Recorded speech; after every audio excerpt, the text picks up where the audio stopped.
পৃথিবীতে বিচিত্র জিনিসের অভাব নেই, আমরা তার কতটুকু আর জানি।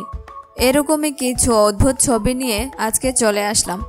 তবে ছবি দেখার আগে আন্তরিকভাবে দুঃখ জানাচ্ছি, কারণ এই ছবির অবস্থান বা পরিচিতি কিছুই আমার জানা নেই। আমি শুধু ছবিগুলো সবার সামনে তুলে ধরার চেষ্টা করছি।